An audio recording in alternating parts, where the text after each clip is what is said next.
किसी ने क्या खूब कहा है, कठिन परिश्रम ही सफलता का असली मूल मंत्र है। दोस्तों, आज हम बात करेंगे फ्लाइंग सिख नाम से मशहूर देश के विश्व प्रसिद्ध एथलीट मिल्खा सिंह जी के बारे में। एथलेटिक्स में मेडल जीतना आसान नहीं है। उसके लिए खिलाड़ी और कोच में संयम, मेहनत और अनुशासन की ज़रूरत है।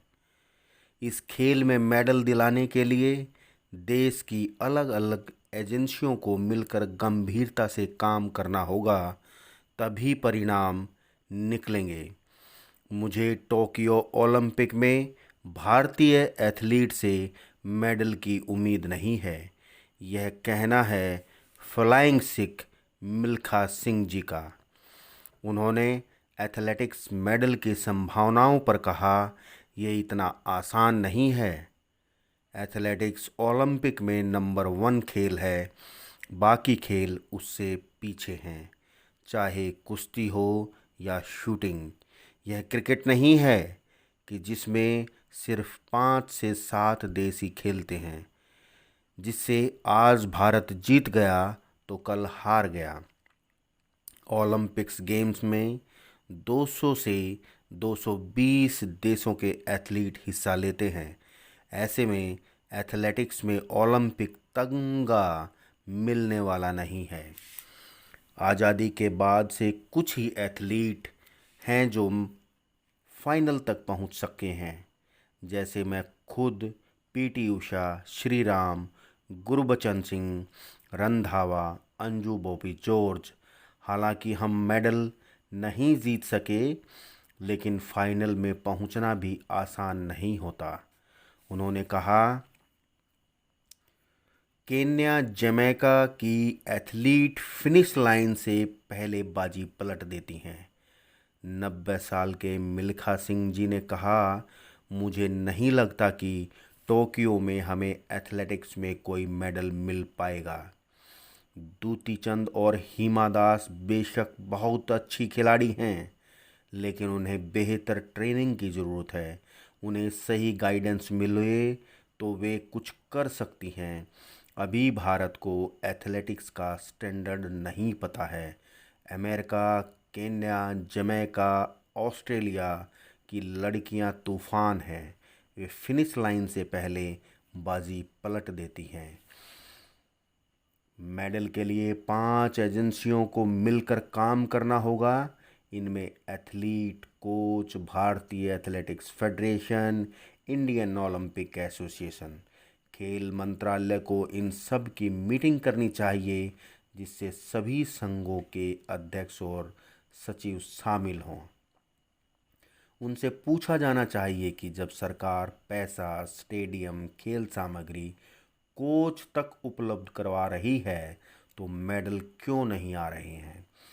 हमें स्कूल गेम्स की नेशनल एथलेटिक चैम्पियनशिप में एथलीट तराशने होंगे और उन्हें तैयार करना होगा, क्योंकि स्कूल गेम्स में हर एज ग्रुप का टैलेंट आता है।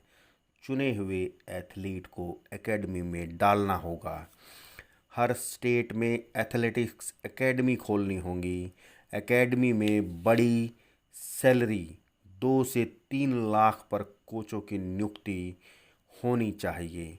कोचों से कहना होगा कि 2 साल में एशियन, 4 साल में ओलंपिक मेडलिस्ट खिलाड़ी तैयार कीजिए।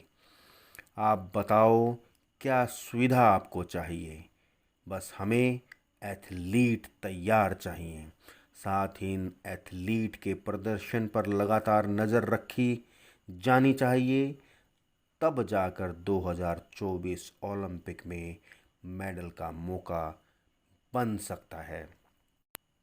मिल्खा जी ने कहा, मैं कोच को जिम्मेदार नहीं ठहराता, क्योंकि वे हमेशा मेरे खिलाफ रहते हैं। मेरा कहना है कि यदि पुलेला गोपीचंद ने वर्ल्ड लेवल के शटलर तैयार किए हैं, पीटी उषा के कोच पीताम्बर ने उसे तैयार किया है, कुश्ती, बॉक्सिंग, शूटिंग के कोच ओलंपिक मेडलिस्ट तैयार कर सकते हैं, तो एथलेटिक्स के कोच क्यों नहीं। ज़रूरत है तो दृढ़ इच्छा शक्ति और कठिन परिश्रम की। उन्होंने कहा, हमारे कोच और खिलाड़ियों को ज़रूरत से ज़्यादा गंभीर होना होगा। हर एथलीट को अपने अपने इवेंट के वर्ल्ड रिकॉर्ड को ध्यान में रखकर प्रैक्टिस करानी होगी। हमें अपने लिविंग लेजेंड 90 वर्षीय मिल्खा सिंह जी की सलाहों पर गौर करना होगा। सभी खेल संघों को, सभी प्रशिक्षकों को और हमारी भारत सरकार को, हमारे खेल मंत्रालय को अगर उनकी सलाह पर गौर किया गया तो वो दिन दूर नहीं जब भारत की झोली में ओलंपिक के कई मेडल होंगे। हमारी बीबीसी टीम भारत के हर खिलाड़ी को, हर संघ को, हर प्रशिक्षक को शुभकामनाएं देती है कि आप दिन दुगनी रात चौगनी तरक्की करें। इसी के साथ जय हिंद, जय भारत।